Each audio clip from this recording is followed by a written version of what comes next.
star for checking on me. Thank you.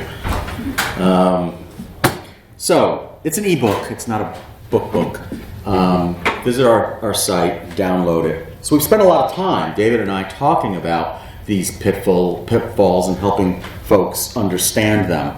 But we realized that it wasn't just good enough to talk about pitfalls and identify them and list them, right? But let's start out with the list. These are what we think are some really common Drupal pitfalls. So you can see for yourself, I won't go and read them all. Some of them are more technical than others. Some of them have a lot to do with project planning. Some of them have a lot to do with project implementation. Okay, so we're... Question? No, that was me. I was going to say, number one, planning without discovery. There's a reason why it's listed number one. Yeah. I'll just say that. Yep.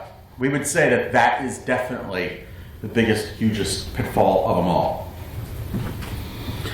But just because you know what the pitfalls are doesn't mean you know exactly where they are.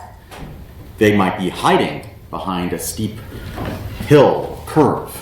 You might accidentally fall into a pitfall. You might not realize they were there. As much planning and preparation as you do, pitfalls can sneak up on you. They have a certain inexorable quality to them, right? They draw you in. I mean, we can intellectually discuss these things, but we all function within certain constraints on a project. Time, money, scope. Sometimes we know, that we're cutting it a little close, right?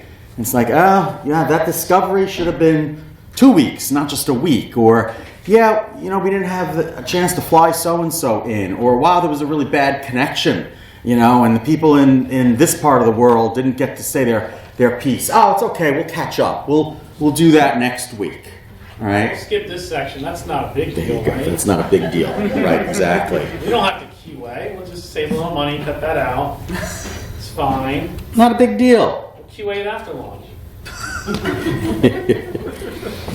And so it's helpful to have an early warning system, right? It's helpful to have some procedures in place that limit the damage that occurs when you slip into one of these pitfalls or get too close, right? So, but that, there are kind of a lot of different things going on because you're actually supposed to be doing the work, right? So it's hard, not always natural, right? And we don't have a sophisticated being trained in multiple technologies, David, to help us out, right? But we don't necessarily need something as complex as artificial intelligence, okay? What we do need, though, are habits of mind that we can employ among our development teams. So, one habit or persona that we can employ is an early warning system.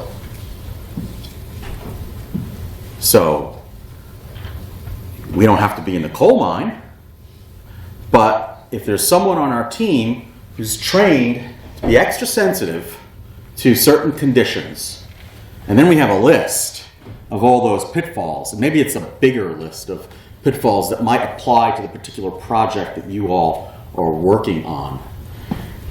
And whether it's one specific person in our team or several people in our team, we say, okay, we're going to listen out for trouble. Okay, we're going to try to sensitize ourselves to it. And again, we want something that will act as to help us with harm reduction, right? So that instead of cracking our head open, we break an arm. Sorry. Okay? Something that's not quite as painful, right? And again, we don't necessarily need something really sophisticated. We need a habit. We need a persona, or individuals willing to take on that role. Larry. So we can all play the role of Larry, right? And we don't necessarily have to get our arms broken in order to avoid the worst problems, right? It's one thing to be a little bit over budget or a day behind deadline. It's awful. But it's a completely different to be significantly over budget or way behind in schedule, because then we can't catch up from them, right? So, ever notice how whenever you see a crash dummy, they're always the chattiest dummy in the room, right? They never stop talking. What is it? It's like C-3POs, it's always chatting away. So the persona for the crash dummy is always asking questions, right? So if we move forward with our projects, knowing that we don't just have project managers, we don't just have technical leads, we don't just have architects, but we also have canaries and crash dummies, and that they have specific roles, just like our tech leads, just like our project managers, then we've got an early warning system and a way to avoid the ship being lost in the black hole, right? And it's important to note that we're not necessarily suggesting that this is just one unique person on a team, right? You're not going to go put a job posting on your website that says crash test dummy wanted, right? It's likely going to be different people at different phases of a project. So like often that crash test dummy is a developer during early phases of the project when you're doing discovery. Like that's probably the person that points something out and say, hey, what is that thing? Right? That's going to be the person who's asking you questions.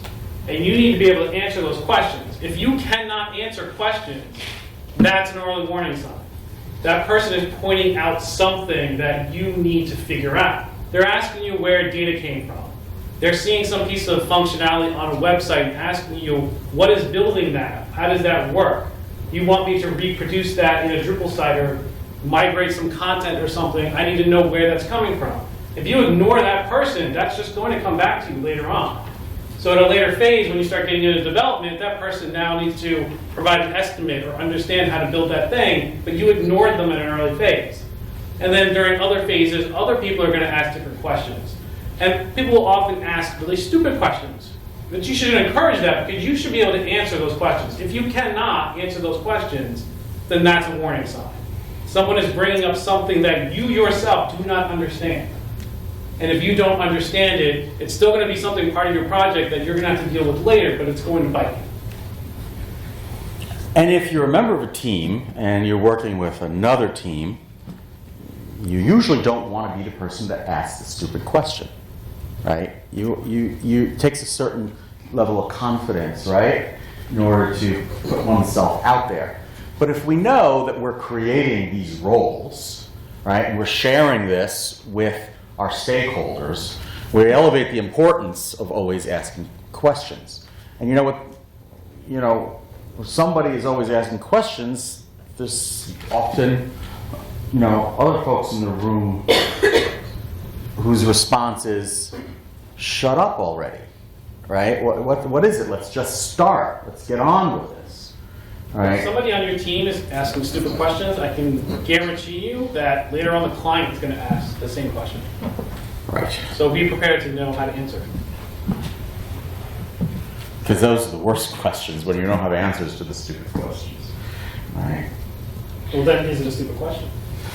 So you probably didn't know that this was going to be a participatory session, right? Because we didn't bill it as that. Aha! Where was your early warning system when you needed it, right? So what we'd like to do, right, is actually talk a little bit about what we think these pitfalls are. We'd like to hear from you, maybe about what you think some of these pitfalls are, but in particular, this is a session about how to avoid project pitfalls. Because, again, it's really easy to say, yeah, don't do that, and don't do that, and don't do that, and do this. But when the rubber hits the road and we're all working on tight deadlines and trying to do our best and serving multiple drivers, it can be like that black hole that we get pulled into, right? So what are the things and what are the habits and what are the practices that we can do on a regular basis? Let's start with these two personas, and then as we go through them, maybe you all have some other suggestions, and then we can add to the body of work that we're trying to put together to help folks avoid these pitfalls. Maybe certain types of projects are more risky than others. So, you game for it? Yes, sir. Okay, cool. So, mistake number 1, planning without thorough discovery. How many folks have never started a project without a thorough discovery? Right. Okay. So it's easy to start something without a thorough discovery. How many folks have ever started a project without a discovery? Never mind a thorough discovery. Everyone's done a discovery. No. Oh, yeah. Every project. On every project. So some folks have started projects without thorough discoveries, yeah?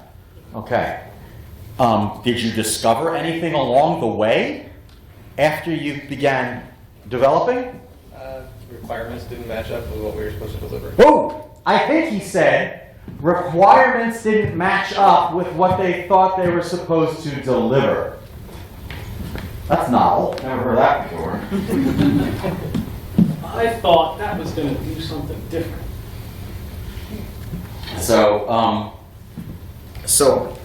what do you think? Do you think our crash dummy would come in handy in that case? So sometimes you probably weren't really happy about that. I mean, you knew it was happening at the time, but it hadn't done I saw it coming. You saw it coming, right? And you asked for a discovery. Maybe you said this is really important, and people were like, "Well, I'm too busy. Vacation's next week. It's Valentine's Day coming up, something like that."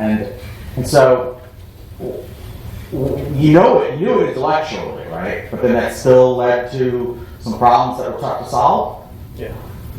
So you need Larry Yes. on your team, and so Larry would have forced a discovery. Maybe Larry would not have forced a discovery meeting or a process, right? What we say in our ebook is that discovery is not a thing. It's not. How many people think it's this questionnaire? Right. Okay. I led you on that. It's not a questionnaire. It's a process, right? It's a process of validating, right? So I asked David, what color is the sky? And David replies, I think it's blue. you think it's blue. Well, how do we know it's blue? The sun's going down, and I see a red sky. So discovery is a process not just of asking questions. Discovery is a process of validating the answers. How do we validate answers? We ask more questions. But how do you do that when you may not have an easy way to do the discovery, like to do that research to back up what you're doing? Because I have a specific idea. Let's hear it. I was a content writer for a UX team for a big insurance company. They were putting out a global portal. They had a third party creating all these core requirements for like tiny spots, for each part of the portal. And there might be, let's say, 100 different core requirements. But as the UX team would start building it between your information architects and things like that, they'd say, you kind of need 105 because you're missing this. And some of it would be things that as UX people, we were aware because we're thinking about grandma using the product. Is grandma going to understand? I love it. And looking at the end user, and sometimes people who are writing those requirements are thinking, this is what we want, but they're not thinking of the end user. So that's a warning, but at the same time, it's like, well, how do you necessarily back up that we kind of intuitively know grandma's not going to understand that, but we don't necessarily have the data or the information to back that So, up necessarily. We I- just kind of intuitively I go. think what I'm hearing, roughly, is how we know what we don't know. Right. And one of the ways that you can figure out what you don't know is by doing good user stories. And Well, the user user stories were sucky. They decided that they wanted to write this user stories after the fact. the user stories are sucky. They wrote them afterwards. Which we thought was wrong, of course. Okay, your but they canary did. is dead. Yeah, it was. Okay, That was one of the gone. reasons. Sorry. Okay. That was one of the reasons I left. I didn't like it. It was just crazy. In the Drupal world, we know this canary is named Kitty. Kitty the canary, right? So just like hacking core, you don't want to not do certain things because you know it's going to lead to disaster. So all of these sort of fit together, right? One thing, developing user stories is an outcome of doing a really good discovery, right? And then it's a sort of closed loop. You're going to incorporate that feedback, and you're going to renew these different processes along the way. That's why we like to encourage, even if you've got a nailed down contract, with X number of deliverables and real clear waterfall dependencies, we like to encourage sort of a hybrid, agile approach to building where we say, can you please take a look at this iteration and verify, and then you're kind of renewing the discovery on a sort of smaller scale as you go about. Awesome. And you're essentially describing a discovery process where no one was involved that would later on take on these other phases of the project. Or in some cases, it was that instead of the company I was working for, say to the third party who was responsible for writing those user stories and creating those core requirements, hey, we're paying you to do this in the right order, and yes, maybe you're project managing the whole thing, but this isn't working. And nobody would step up and say that. They would just kind of let them roll over. But I just was like, what? Yeah. You're paying for You this. were the crash dummy. Good job. Yeah. Yes. I didn't know there were some were Yeah. less, so a couple of us left because we just were like, no, No. this just does not work for us anymore. So And so one of the things that we also say is embrace the suck, right? So embrace complexity, especially early on, so that you don't have complications later on. But what we also want to do, right, is just sometimes projects seem like they're okay. Those are the ones that you have to watch out for too. Like if you know, oh man, this is really gonna not be very pleasant. If you know you're on your way to the dentist, that's one thing. But if you think you're going for a walk in the park, and then, right, the squall comes up and all of a sudden, the old trees start coming down around you, that's a different thing. So you actually want to get into the habit. So when you're in a discovery and so-and-so is not in the room, and then somebody says, okay, we'll get her next time. We'll get him next time. And then so-and-so is not in the room the next time. Okay, the canary's like, oh, right? And it's time to sort of start energizing Larry, the crash dummy. Yeah, so these are your warning signs, right? You're in meetings and someone's saying, well, where is that UX lead? Oh, don't worry about it, we'll do that later. Right? You're in a marketing meeting, your marketing person's not there. Team lead's like, well, where's Susan? Let's just move forward. Just keep going. Like, if those questions are coming up all the time, that's your indication that you're heading for some problems. So don't ignore those questions. Don't ignore when people are missing in the room. We happen to think content audits are pretty important. How many folks have always done a content audit? Well, sometimes there could be some projects that don't require a content audit, right? Homepage, about us, google.com. That's about it, right? So 2-page websites. You don't really need a content audit, right? Somebody says to you, what about all those PDFs? Or what about, oh, remember that stuff that's off the navigation. It's not on the main navigation. What about those forms? What are those supposed to do? What about the forms? That's a good one. Where does that go? Who uses that? All of a sudden the canaries are, oh, right? No, you want to have healthy, bright, What goes to somber. your analytics? What about all these pages that no one ever looks at? Oh, we have to have those. So the discovery is really broad, right? But when we start talking about content audits, like a discovery, it's getting more and more specific, right? Feature creep. Who remembers how many people are new to Drupal in the last 12 months? As of yesterday.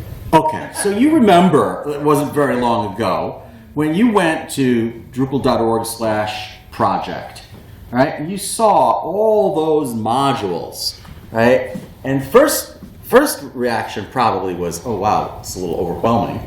But then you're like, oh wow, that's cool.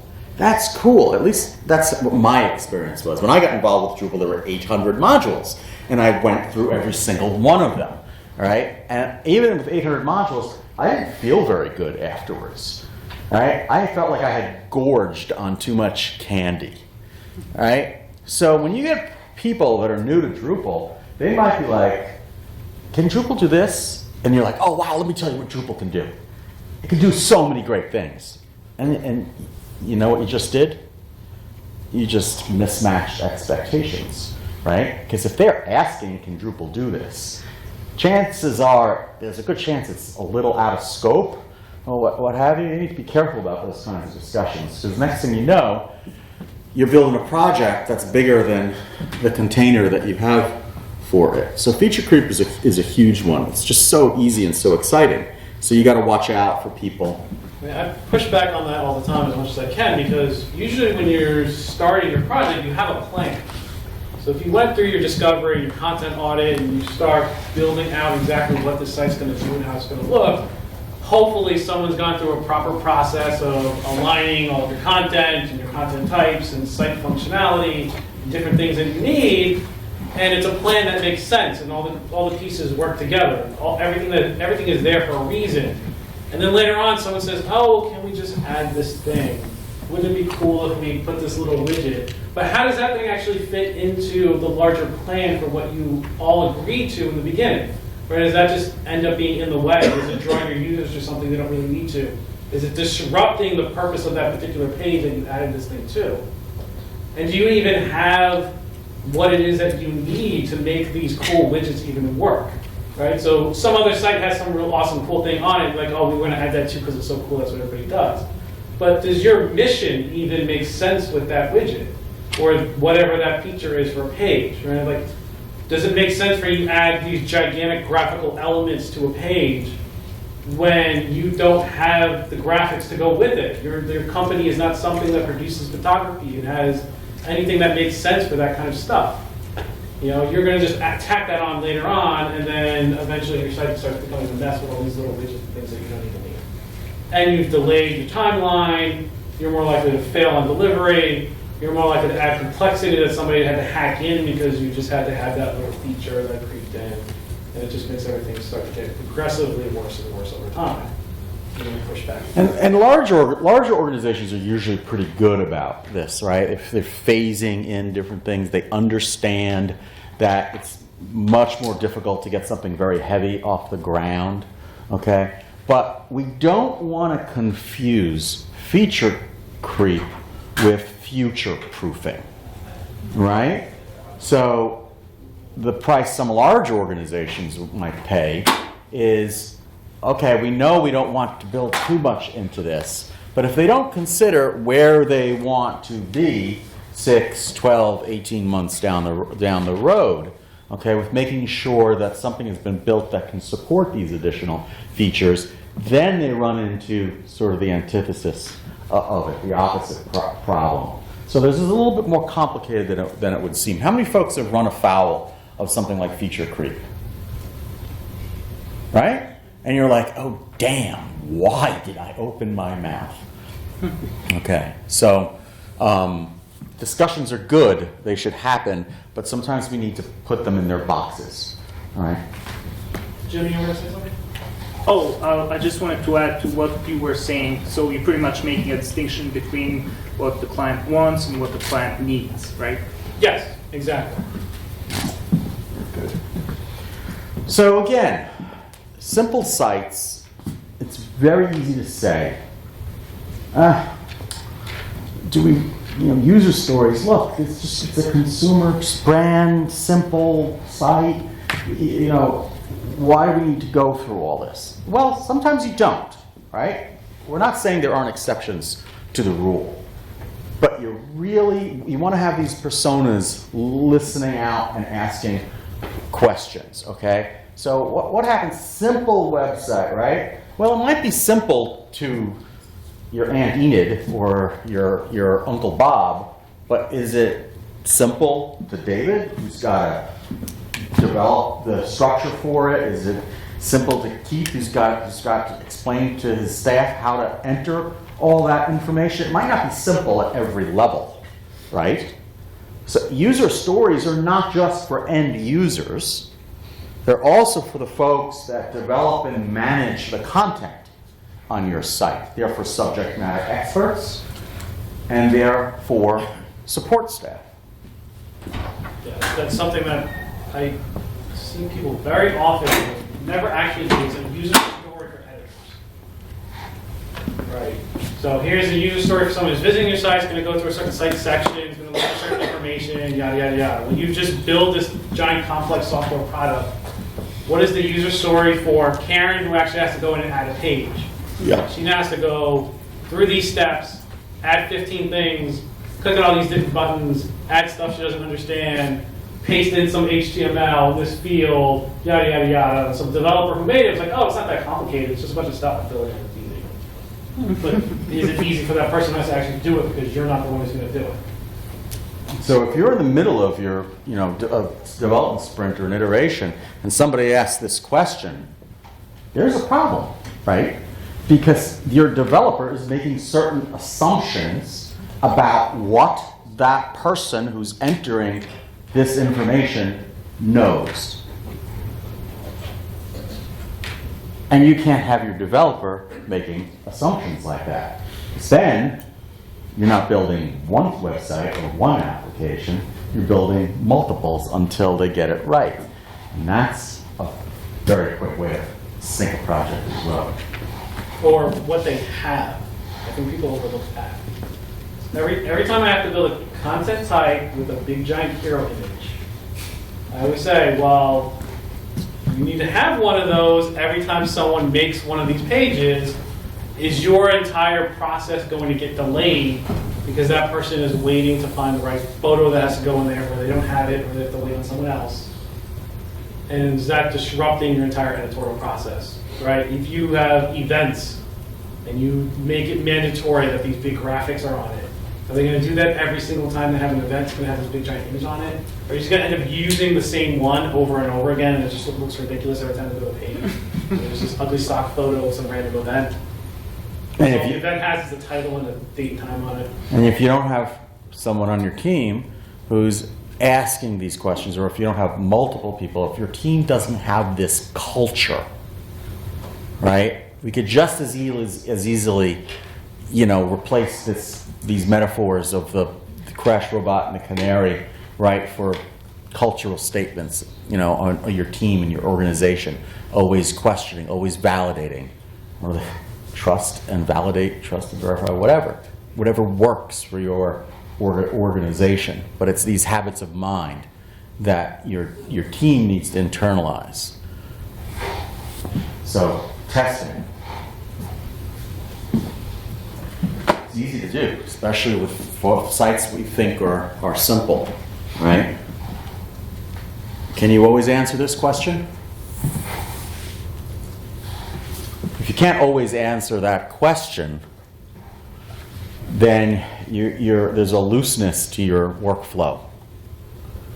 There's certain things very practically that you can do to get answers to this question. Version control, branching, good project management, right? So there's all kinds of testing, right? But it doesn't really do you much good to know if something's broken or not. You need to know when it broke. Because then, if you know that, it helps you figure out what broke it. This was working before we installed David's module. Hey, David. Prove it. Exactly. It's always like one of the first phases it gets cut. The budget. So true. We don't have budget for testing. We have budget for outages?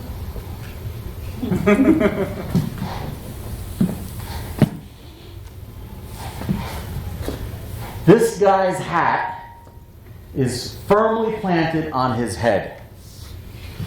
If you work with large organizations, awesome. You might have 2 or 3 folks that have the project management hat firmly, squarely planted on their heads. But sometimes those hats get askew because they're doing other things. They're not only being a project manager. This happens in large organizations, this happens in small and medium-sized organizations.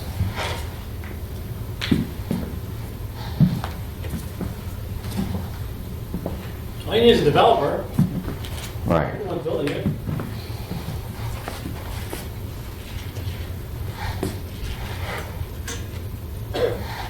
So, how many times has the lead developer been asked to be a project manager? What happens when somebody goes on vacation? Who knows the project the best? When the project manager goes on vacation, who knows the project best? Did they write everything down before they got on the flight to Turks and Caicos? Is there enough of a... What happens when something hits the fan and they're gone? Right? It goes to their boss, who absolutely knows the score, right? No problem. That's how you get, that's why we have pictures like this. See, this person's trying not to be the fan, okay? I think the team lead can be the project manager for a week. They just won't be a team lead for a week. There you go. They won't be a team lead. In other words, if you plan for that transition, then your canary's happy, right? Maybe your crash dummy's just a little quieter, less animated. We just got to get another team lead, that's all. That's right. We'll make one of the developers. So, We need another developer. Why didn't we start with just another project manager? So, I remember when I first started doing Drupal 11 years and 3 days ago, that I remember saying, wow, once I learn how to do a multi-site, I'll be a Drupal developer. That's, you know, it was like a goal to ascend to. And then I learned how to do multi-sites. And I said, oh, wow, I don't want to do multi-sites anymore. Because you realize how complicated they are. But you also realize just how powerful they are and how many efficiencies they can afford. And thankfully, nowadays, there are a lot of different methods for achieving those economies. And they're not multi-sites, strictly speaking, right? So multi-sites are when you're running many different sites off of one code, right? And you only have to update that code once to update any number of sites. Sounds great until there's an exception. And so many organizations are pulled in, big and small, to the allure of being very efficient, not having to pay for excessive hosting costs and the like. But not planning a multi-site is really, really huge, big pitfall that can trip you up, you know, bring you to tears on a regular basis, right? Pay attention to, are those sites actually related to each other? Are they managed together by the same people. If they're not, you're going to have headaches. In one location, in one time zone. They have the same features, same purpose. How many different content delivery networks are at work? So if you're Crash Dummy and you're Canary, you have these personas at work, right? How many people are old enough to remember the Lord of the Rings? Well, not the movies, the books. Okay, right? So one ring to rule them all. Yay. No. Okay, that's really dangerous. Okay? So you have to use that power carefully. Right? And make sure you know how to test it. I made a software update and I deployed it. There's 200 sites in that multi-site. It worked for one, it's going to work for all of them, right?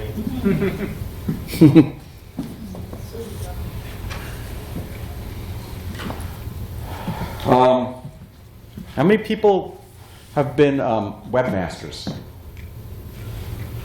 Do you consider yourself a webmaster anymore? Hell no, that's what I heard, right? The web used to be a really simple place. Oh, look, there's some HTML. Let's add some CSS to it. Now we have front end, back end, database specialists, cache layers, all these different, complexities that we have to embrace, right? So what happens? We get a project and we have an awesome team. But the team only has expertise in 70% of what needs to be done. There's this 30%, and like, David's a smart guy, he can figure it out. Right? David is a smart guy. But David's the tech lead, he's doing something else. Or there's something else on the project that's really hard that needs David's attention. So again, pitfall, right? We got limited budgets, limited, scopes. So these guys, right, should be asking questions. Well, there's probably a reason why so-and-so can't or shouldn't do it, right? But this is the key thing, just sort of remember that all that complexity and power and awesomeness of Drupal does come at a cost. And it's not just Drupal, right? It's any system whatsoever. And, full stack developers, it's awesome. Anybody got a unicorn at home that I can hire? Right? They're few, far between, rare breeds. Everybody's looking for that unicorn, right? And this isn't just the technical people, right? So you develop an information architecture for your site, and then you actually have to start building it. Well, who's going to input the pages? Oh, can't the project manager just do that? We have to write new pages. Who's going to write them? Oh, we'll just make the marketing person do it, or we'll just make the lead do it. Well, do they know how to write? Are they any good at it? Or are you going to build this beautiful CMS product and then just take some random person out the hallway and have them write pages and put up all your content? Does that make sense? They know what they're doing. I have one discussion. Somebody was building, they didn't have money for migration, so they were going to hire an outside firm that didn't know anything, they were just going to cut and paste. Okay, sounds good on the face of it. What are they going to cut? Oh, well, what we have on the website already. Like, really? What tags are in there? Tags? What's a tag? All right, so who knows? Everybody knows that the best website ever built, when you start pasting random code in, okay, it's not a good thing. And you can strip, that code out as best as I can, but if you're not actively thinking and if you haven't built the processes into the system to do it because you planned on being able to have some money for a migration program, right, effort, that's a problem. That also still speaks to your content audit part too, because just copy and pasting, you might have Totally. outdated stuff that just doesn't apply. We've been through all our content. Awesome. And Have you done it? project like that. Have you examined the source? Cross-linking. Exactly. All sorts of things. So embrace the complexity at every step of the way. And this is the reason why we're doing this is like, yeah, list the pitfalls, no problem. How do you truly manage all these different competing demands of budget and time and scope to steer clear of these. And if you can't steer clear of them completely, how do you make sure that, you just come away with, a sprained thumb as opposed to something much worse? How do you guys typically plan your content import into your new websites? Very carefully. Do you have a role? Do you have a designated role that you give your outside party, your client? Or? So the first thing that usually happens is we want to figure out what's in scope and what's outside of scope. And very often, something like that will be outside of scope. It doesn't mean we won't necessarily do it, okay? But that it's a separate discussion, and that what has to happen is at some point you have to align your different data points. Often, it's not done in Drupal. It's done by someone who knows databases really well and can write really great scripts in order to form the data properly so that it matches up. What else? This is why the content audit and discovery is really important, because the person doing the migration is going to look at a page and say, where did that come from? Right? There might be on these group of pages a date that always shows up on the top of the page. Where did that come from? Is that some field or something? And someone might connect to the database and just, if they're not paying attention to what the website's actually doing and no one paid attention to it, they migrate a bunch of content and look at the new system, that date's not there. Why isn't it there? Oh, because when you actually go pay attention, you find out that there was some piece of JavaScript that did that and injected the date. But nobody cared, and nobody did proper discovery, and then now you don't have dates on your pages. You discover it at the last minute, and then someone's like, oh, we got to go redesign the content structure for this content type and add this date field, figure out how to pull those dates, and then next thing you know, you just added another week to your entire delivery process, which is never good. So those early phases, they just build upon each other to make sure that you understand what it is that you're building and what you're delivering. If you try to ignore where everything's coming from, then you're going to fall in that pit. And no one falls in a pit when they see it, right? It's covered in grass and dirt, and you're walking along, happy as a clam, and then suddenly you're falling into a dark pit. And you say, well, I thought that pit was behind me. I thought I managed to avoid that. Why didn't anybody tell me that was there? And so even sometimes when you know. So continuous development for some folks that are new to the concept, right, can be pretty complicated. There are all sorts of complex procedures, right, and policies that organizations and individuals can create, and that ought to create them. They ought to create ones that are simple enough for them to actually execute. But the shortcut here for most organizations, most teams, right?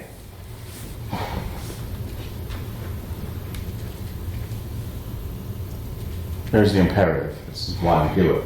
But the shortcut for most teams, all you have to do is get to launch. All our problems are going to go away once it's launched, right? How many problems go away? Everybody experienced that? Problems gone when it's launched? People warranty their sites. People still like to talk to the people that are paying them to build them, right? You know, your problems don't end at launch day. Your problems begin at launch day.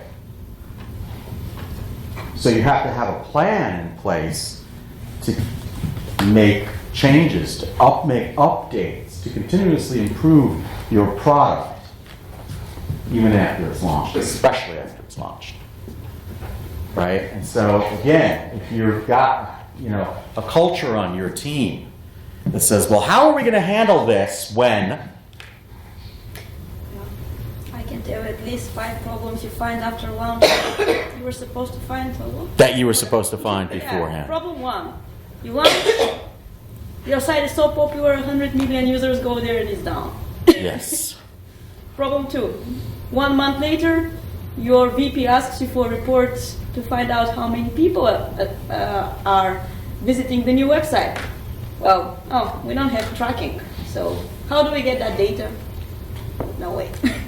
Yeah, and so you've got a couple of problems there, right? Well, one, if we had this culture to, to have that chatty crash dummy, right? Always asking during discovery, well, are you going to want to do this? Are you going to want to do that? And by the way, this leads to a culture of documentation as well. This is essential. You don't want to have he says, she says. You want to understand. You want to move forward and provide solutions. You don't want to cover your ends. You want to do a good job. You want to provide value, right? So this is a process of continually asking questions, documenting, all right, and doing postmortems on projects. Well, we made a conscious decision not to check that box. We saw at launch that some of these issues came up right afterwards. Do we want to check that box this time? Do we want to find the budget for that? Do we want to cut back on scope or something else, lower a priority, drop something in the backlog so that we can make sure that we're covered for that in case we need it? This is just embrace the complexity. Don't ignore the people that ask what's going to happen 6 months from now or a year from now. That's why when I build things, I try to build them in a way that's flexible that I know can be modified later on. This comes from a career mostly working within organizations because I know 6 months from now I'm going to be asked to change that thing. All right, so people get in the habit of hard coding something because I just have to make it to launch day and it's going to go live. What happens for 3 months from now when you have to change that thing? And it's 50 hours worth of work to redo all of that because you didn't make a setting or whatever. I've tried to build everything assuming that either me or someone else is going to change it later on. Because that always is what's going to happen. And you have to get out of the mindset of this just being a completed project because that's not the way the web works anymore. Right? All of the websites, if they're your websites or you're building websites for clients, they're living products. Right? Everything should be iterative. 3 months from now, something's going to change. And then 3 months after that, something else is going to change. 3 months from that, something's going to change. You're better off being able to continuously change whatever your site is doing so that it can stand the test of time, because you don't want to completely rebuild that entire site 3 years from now, which people often have the habit of doing. But if that's what you're going to end up doing, there's probably going to be a time period of a year, 18 months, where your site is old. And it's kind of defunct, and it's just because, well, we're waiting until eventually we'll get the budget and we'll just redo the whole thing. But why do that instead of just continuously improve it as you go along to make sure at any point in time your site always is what you need it to be at that time? So doesn't that almost encourage like an agile process versus a waterfall process? Yeah. At the very least, it encourages an iterative process. Yeah. But so all the things you're saying are not necessarily Drupal specific. It's like good project management and planning and looking into the future when you do a website where content. It absolutely applies to all software building. Where do you think is using, or what features of Drupal are particularly helpful when you want to do the right thing? We feel that these pitfalls apply to all different platforms. We also feel that these are the areas in which you can most easily screw up a Drupal project, but also conversely get the most out of your investment in a Drupal site. So, multi-site, terrific example. Don't do it carefully, crash and burn. Do it really well, save millions of dollars. So we were in New Orleans with a client.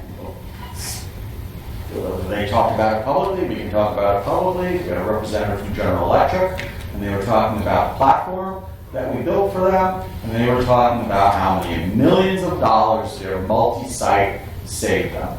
That's an example of a pitfall turned into a really awesome opportunity. And all of these are like that. Discovery and content audit, if you're doing good discovery and good content audit, if you're doing exceptional discovery and content audit, you're going to get the most out of Drupal's ability to create dynamic pages, fast, performant, secure pages that can function as services for other applications, if you're forming your data properly. Dave Sawyer, did your session happen already? Nope. No. Okay, catch Dave Sawyer's session coming up on forming data, right? Structured data. Structured data, thank you. So again, pitfall, all right? Wow, you can pay a price if you do it wrong. Wow, you're going to reap tremendous reward if you do this correctly, if you think it through. Are there other content management systems that place importance on data? Sure. I don't think there are any that place as much of a premium on forming your data properly and structured data properly. That can do so much with it so well, right? We are a platform.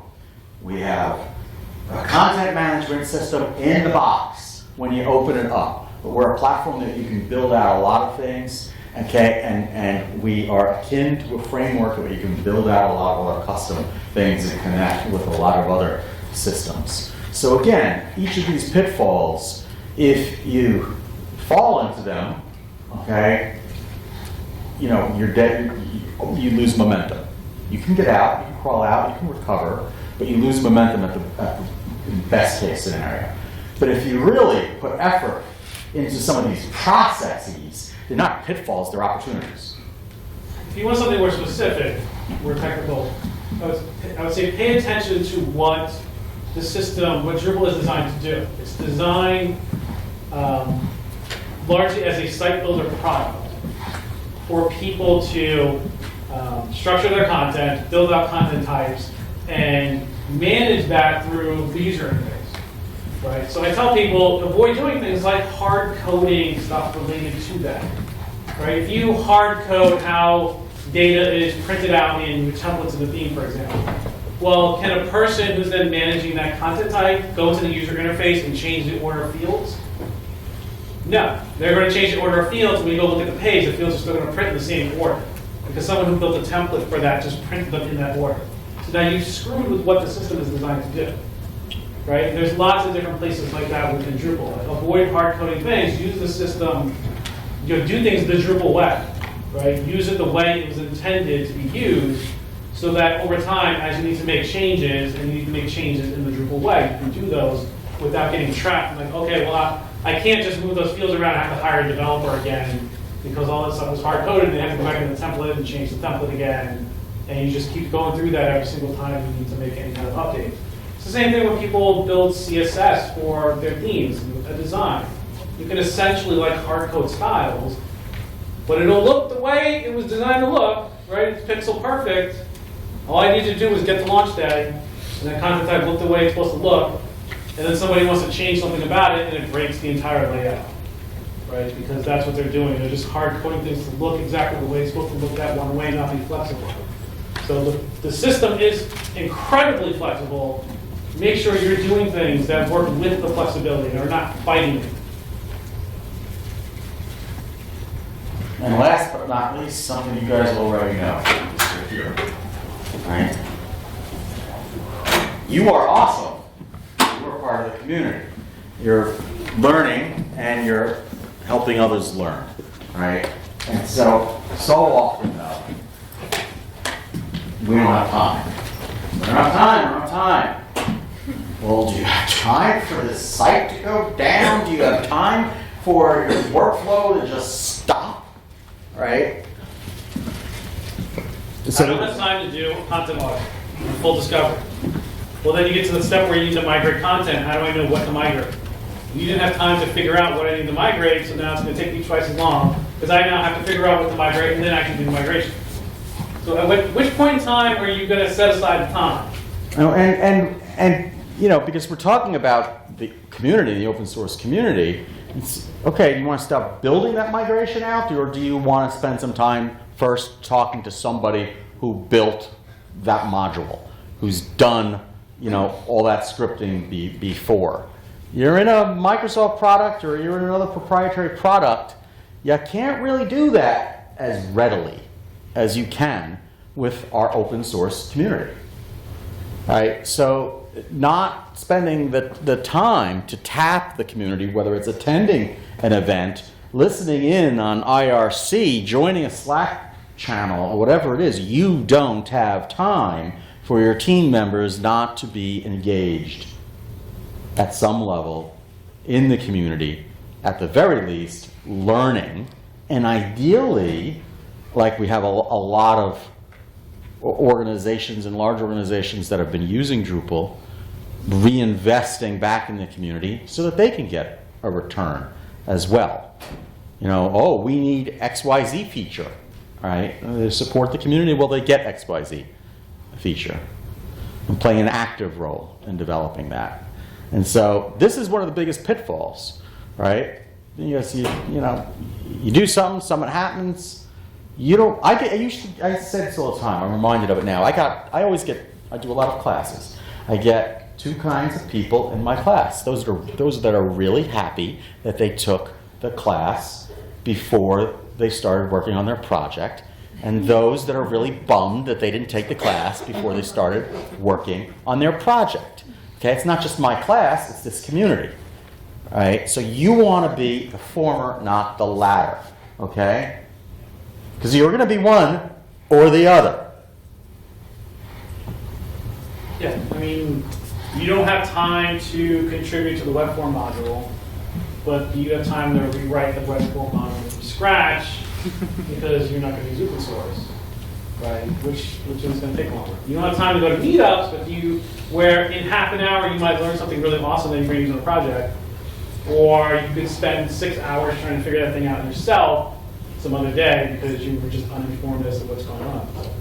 I learned so much stuff just going to meetups and going to camps and just talking to people, right? And people like say like, oh, David, you like know everybody. It's like, well, because that's how I figure things out. Is I go and I talk to people, and then when I need something, I go find that person. That He's also a really friendly guy. He's a nice guy. You should come up to him afterwards. But that's true. No, that's friendly, that's right. But it's true. It's the way we learn. That's how you get things done too. I mean, that's how you get everything done. Be productive. I have issues. I go find somebody to fix my issue, and they'll do it because when they have an issue, I'll fix it for them too. People think it's not fair. It's, well, of course it's fair. Right? Why should I help you instead of help this other person who helps me all the time? I'm going to help them first. They're going to help me first. Why should I help you when you don't help anybody else? Screw you. So I hope this lens is helpful. You know, we really want to try to figure out a way to help folks not just understand pitfalls, but to apply this and identify, when they might be engaging in risky behavior for one reason or another, right? Accidentally approaching, getting a little too close to a pitfall, and what they can do, right? What habits they can build into their teams, big or small. So remember, besides the tech lead, besides the architect, besides the QA engineer, an analyst, a project manager, a program director, a stakeholder, you want a crash robot, you want a canary. You want that culture, you want folks that are always listening, folks that are always willing to ask questions ad absurdum, one right after the next. Just keep asking those questions, and you want to reward that culture and those roles on your teams. And we think that that's one way that you can avoid some of these and other pitfalls when you're building any project, and especially a Drupal project. Thank you.